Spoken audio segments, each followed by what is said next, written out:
Using Wealth Vision, I'm going to demonstrate the different projections and scenarios for a sample client. Meet Mr. and Mrs. Allset. This is a affluent couple. They make about $300,000 a year. They've already got about 750, $750,000 saved in pre-tax retirement accounts. They've been maxing out their 401ks and doing a great job saving.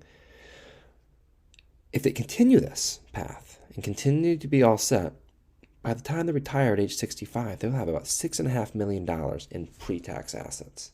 And then drawing that down, they can afford to have their money last into age 95 at the rate of $155,000 per year in withdrawals.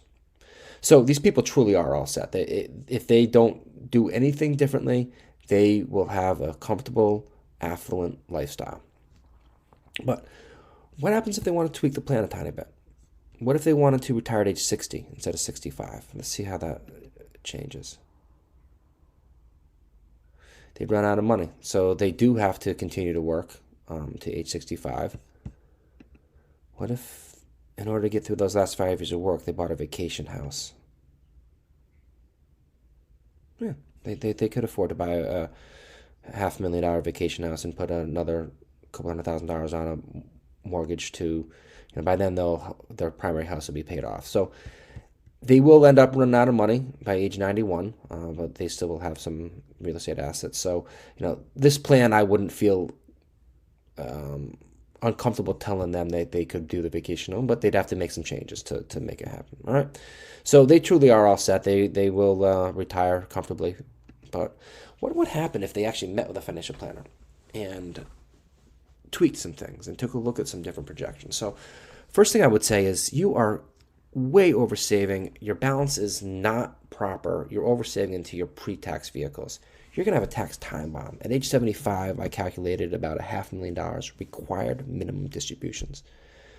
So that's why around here, age 75, you notice a line going down because they're forced to take money out and pay huge taxes on it. So let's reduce that 401k down to 10%. The wife, I'm going to actually not just reduce her 403b down to 10%, but have her put money into a Roth 401k. All right. So that's going to reduce the amount of distributions at age 75. Oh man, look at the crossover. Instead of drawing down, we're now actually continuing to grow because it's going to be growing tax-free and that's being forced to spend money you didn't want. Now, this is an opportunity right here. Tax-free money to take out and do some charitable donations, help the kids, grandkids, whatever it might be. But so, this is that change. Another thing I noticed is they're eligible for an HSA, health savings account. Pre-tax going in, grows tax-free, and if used for healthcare, comes out tax-free as well. So why don't we max out this HSA and pay for the healthcare expensive retirement tax-free? Makes a nice little addition to that line. And since we've reduced to 10% from the maximum into the 401ks and the 403bs, let's put that same money into a taxable account. We're not going to get the tax deductions now. You're putting the money in. You may pay tax on the dividends, the capital gains as you take money out, but it's liquid. It's there for things you might want. And capital gains tax is invariably lower than income tax as long as you hold it for at least 13 months. So let's put a couple $1,000s a month into a taxable investment. And I'm not going to belabor on how much larger the green line is than the blue line. But what I want to do is show you that by having this kind of buffer, it's going to open up the ability to buy that vacation house and not have to worry about running out of money. Or let's see what happens if you want to retire early. All right. So you can retire 5 years earlier and still end up with more, less money at age 95. But a lot of this is going to be tax-free money versus completely taxable. So the net taxable estate to beneficiaries such as charities and children and grandchildren and great-grandchildren is going to be roughly the same by retiring 5 years earlier. So by making a few tweaks, they could retire earlier. Let's see. I don't know if this is going to work. Buy the vacation home and retire early. Can we do it? No, we're going to run out of money by age 82 if we do that.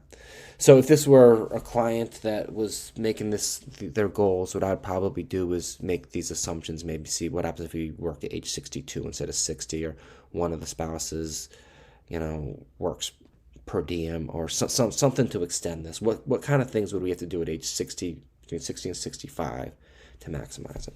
And we haven't even looked at the what ifs. So what I would do here is take the scenario that worked, talk about what the priorities are, then also test what if some of these things happened. Long-term care, someone passes away, inflation goes out of control, disability occurs. So what we've done here is for a financial planning fee, Give these clients financial confidence. that there are some things they can do. They don't necessarily have to reduce their lifestyle now. They can save the same amount of money, but in different places. Seek to optimize their situation. Potentially retire earlier with a vacation home, tax-free healthcare and retirement, and also take a look at some things to avoid all the obstacles that might be in their way.